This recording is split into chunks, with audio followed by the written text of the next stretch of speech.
What's up, soldiers? Chris here, CaribbeanPod.com. Always a pleasure having you guys here in the kitchen with me. I just put the finishing touches on a fried cabbage with shrimp. Nice, juicy, plump shrimp. You're gonna love this one, man. Stay tuned. Tasty Tuesday is back with a bang. Bam, bam. First thing we've got to do is to season the shrimp. I've got here 1 pound of shrimp, and it was 1 pound before I took the shell off it, so it's slightly under a pound now. Salt, black pepper. I love using fresh ground black pepper. I've got here some curry powder and some Caribbean green seasoning, a heaping tablespoon of that. And if you're new to Caribbean cooking, Caribbean green seasoning, like the French-speaking Caribbean and the Spanish-speaking Caribbean, the Spanish-speaking sofrito, a piece in the French-speaking or Haiti, in the rest of the Caribbean, it's called Caribbean green seasoning. And all it is, it's in a bottle here. You can find it on CaribbeanPod.com. It's a puree of all the herbs with seasoning peppers and garlic and everything else that we like using to season meats, seafood, vegetarian dishes, all the nice things, and it is something very versatile. Yeah. The final thing to go in there is about a tablespoon and a half of olive oil, and we're just going to give that a stir, give that a good mix. Now my shrimp, I don't know if I pointed it out to you, it has been cleaned and deveined and washed with the juice of half of a lime. You can use lemon, you can use a sour orange, and it's been washed and rinsed. Yeah? So seasoned, and now let's get to cooking. On my Dutchy pot here, you know, Caribbean thing. Stove looking dirty, but you know, this, as I said before, this is no studio. Eh? This is I'm on home kitchen, so be it. Nice and hot, medium flame, and I'm gonna go in with that shrimp. Now you want to put 2 tablespoons of water in the same bowl, swish it around and hold on to it. But for now, you just want to quickly saute this here, or as my mom would say, fry it up for nothing more than 2 minutes. Make sure you flip them over, and 2 minutes later, we're going to remove them and set them aside in a bowl. We don't want to overcook it. Now here's the thing, the reason why we did it like this, just to be clear, is we want that base of shrimp flavor to give the entire cabbage dish that lovely shrimp flavor.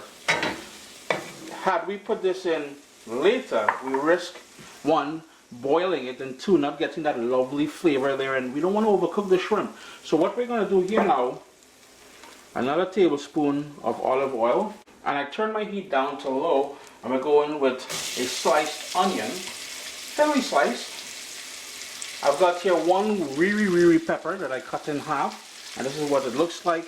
The heat element is going to come from this if you have Scotch bonnet, if you have habanero, if you want to leave it out altogether.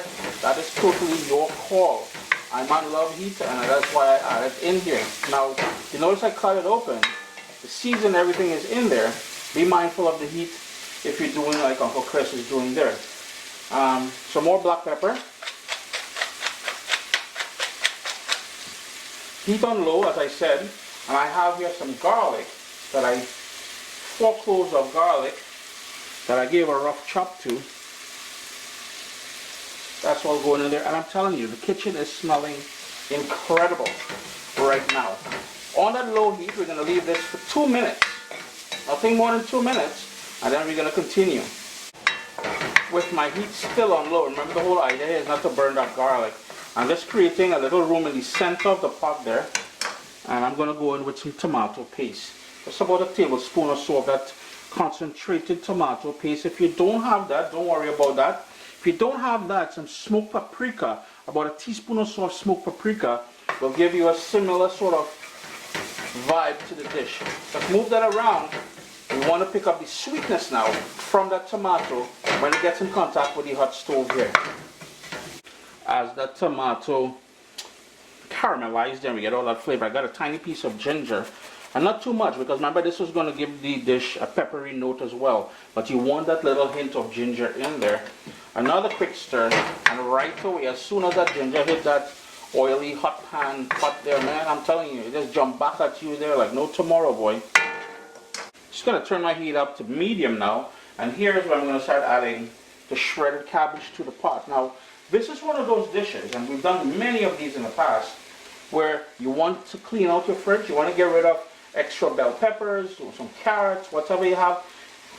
We have some chocho or Christophine in the fridge that you want to get rid of it.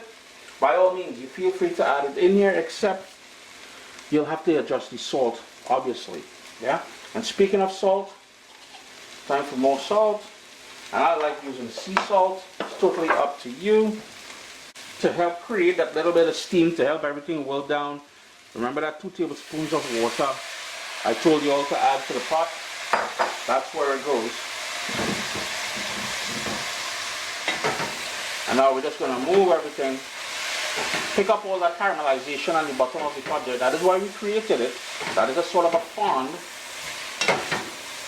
Just look at that niceness already starting to appear there. That is why we use that bit of tomato puree there, is to give this some color, you know, bland.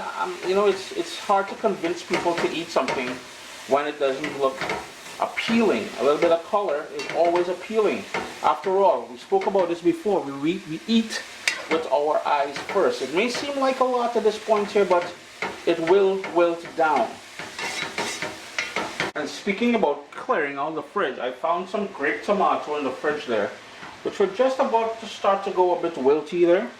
So I'm going to drop that in there, hit that a stir. And if you notice, I cut the cabbage, I shredded the cabbage really thin, and I am not using a lid. Now here's the thing, if you want this to be, I don't want to overcook it basically. I like cabbage with a little bit of a bite to it. If you want, you can put a lid on here, and if you wanted, you can cut the cabbage a lot bigger than what I did. It's been about 7 minutes since I added the cabbage to the pot. This is exactly where I want it. It has a slight give to it, a slight sort of al denteness to it. My Italian friends will know what I'm talking about. I'm going to turn my stove off in 2 minutes. But before I do so, here is where we're going to add back all of that shrimp and all of that juices, which sprung up from the shrimp. Give that a toss to mix that shrimp all the way through.